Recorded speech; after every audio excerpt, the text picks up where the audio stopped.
Assalamualaikum warahmatullahi wabarakatuh. Untuk pertemuan kali ini, Ibu akan membahas tentang kontrol escape.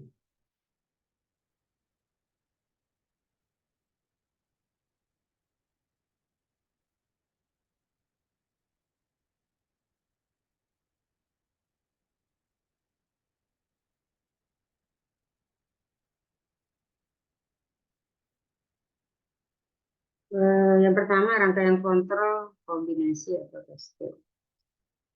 Metode kontrol yang memiliki atau minimal dua buah pengontrolan, yaitu loop pengontrolan primer atau master loop dan loop pengontrolan sekunder atau slave loop. Nah, kita bisa lihat di sini ada set point, kemudian ada primary controller, terus ada secondary, jadi sistemnya bertingkat. Kemudian ini ada sensor dua, prosesnya juga ada dua. Nah, kontrol cascade adalah sebuah metode kontrol yang memiliki minimal dua buah pengontrolan, yaitu loop pengontrolan primer atau master loop dan loop pengontrolan sekunder atau slave loop. Dalam skema kontrol ini, output controller pada sisi master secara fungsional digunakan untuk memanipulasi set point bagi loop pengontrolan sekundernya.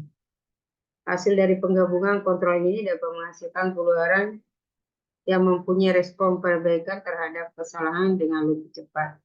Dan kelebihan lainnya, karena kontrol ini terdiri atas dua unit sensing elemen yang menjadikannya lebih sensitif daripada kontrol tunggal. Penerapan pengendalian cascade dapat merugikan apabila elemen proses di primary loop lebih cepat dari elemen proses pada secondary loop. Karena sistem akan cenderung berosilasi akibat timbulnya interaksi antara primary loop dan secondary loop. Jadi sistem pengendali cascade hanya dapat diterapkan pada proses dengan elemen primer yang jauh lebih lambat daripada elemen secondary. Prinsip pengendalian cascade, prinsip pengendalian bertingkat adalah meredam pengaruh gangguan yang masuk yang memanipulasi variabel dengan memakai jaringan pengendali tambahan, yaitu primary controller, terus inner, slave, kemudian yang terletak di dalam jaringan utama, yaitu ada secondary controller, ada outer control, ada master control, dan main control. Kemudian ada pengendali tambahan. Jika gangguan dapat direkam oleh pengendali tambahan, maka gangguan dapat mudah ditangani secara efisien dan tanggapan sistem menjadi lebih baik. Dengan demikian akan diperoleh pengendalian yang halus, akurat, dan cepat. Jadi tujuan daripada pengendalian cascade ini adalah meredam gangguan yang masuk melalui manipulasi variabel, kemudian menambah keamanan operasi, memperhalus pengendali atau memperbaiki linearitas, yang terakhir adalah menambah akurasi pengendalian. Nah, kemudian pengendali yang cascade memerlukan dua pengendali, satu pengendali bertindak sebagai induk atau master dan yang lain sebagai pendukung atau slave, sehingga terbentuk dua jaringan pengendalian. Jaringan pengendalian dalam atau inner loop menjadi bagian dari jaringan luar atau outer loop. Satu hal yang penting di sini, tanggapan jaringan dalam inner loop harus lebih cepat 3 kali lingkar jaringan atau outer loop, tapi biasanya 10 sampai 20 kalinya. Dengan kata lain, konstanta waktu jaringan harus jauh lebih kecil dibandingkan jaringan di luar primer. Nah, ini contoh daripada kontrol cascade.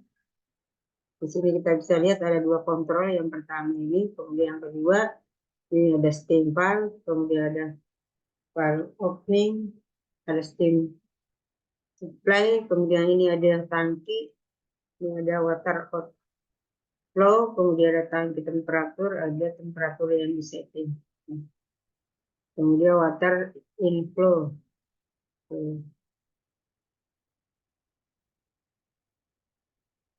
Nah, kemudian kontrol kaskad adalah sebuah kontrol yang memiliki dua loop pengontrol, yaitu loop pengontrol primer atau master loop, dan loop pengontrolan sekunder atau slave loop. Dalam skema kontrol ini, output controller pada sisi master secara fungsional digunakan untuk memanipulasi set point bagi loop pengontrolan sekunder. Hasil dari penggabungan kontrol ini dapat menghasilkan keluaran yang mempunyai respon perbaikan terhadap kesalahan yang lebih cepat. Dan kelebihan lainnya adalah karena kontrol ini terdiri atas dua unit sensing yang menjadikannya lebih sensitif daripada kontrol umum. Nah, kemudian kontrol PD, kontrol otomatis membandingkan harga yang sebenarnya dari keluaran proses dan harga yang diinginkan. Menentukan deviasi dan menghasilkan suatu sinyal kontrol yang memperkecil deviasi sampai 0 atau suatu harga yang kecil dengan cepat, tepat, dan stabil. Jadi cara kontrol otomatis menghasilkan keluaran sinyal kontrol disebut mode pengontrolan atau kontrol mode. Kemudian kontrol otomatis di industri dapat dikasihkan sesuai dengan mode pengontrolannya sebagai berikut. Ada kontrol on off, kontrol proporsional, proporsional integral, dan PID, proporsional integral derivatif. Nah, kemudian ini adalah kontrol on off. Dengan mode kontrol on off, pada intinya pengontrolan merupakan sebuah saklar yang diaktifasi oleh sinyal error dan hanya mensuplai sinyal koreksi on off. Keluaran pengontrol hanya mempunyai dua nilai yang mungkin ekuivalen dengan kondisi on dan off. Karena aksi kontrolnya yang bersifat diskontinu serta terdapat ketertinggalan waktu di dalam sistem, maka akan muncul kondisi osilasi dari nilai variabel yang dikontrol di sekitar nilai yang diharapkan.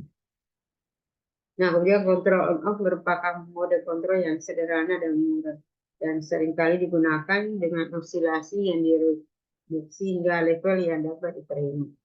Kemudian kontrol proporsional dirancang untuk menghilangkan osilasi di sekitar nilai set point yang diakibatkan oleh kontrol on off, sehingga kontrol proporsional memiliki respon yang lebih stabil dibandingkan dengan on off.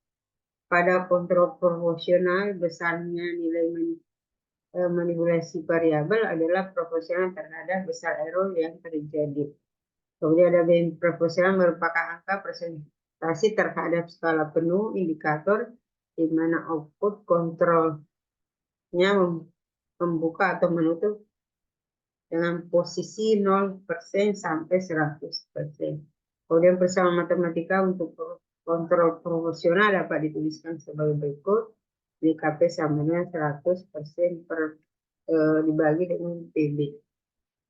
Kemudian kontrol proporsional integral adalah aplikasi di lapangan. Kontrol proporsional integral biasa digunakan untuk pengontrolan proses yang memiliki dinamika relatif cepat seperti aliran, tekanan, dan level.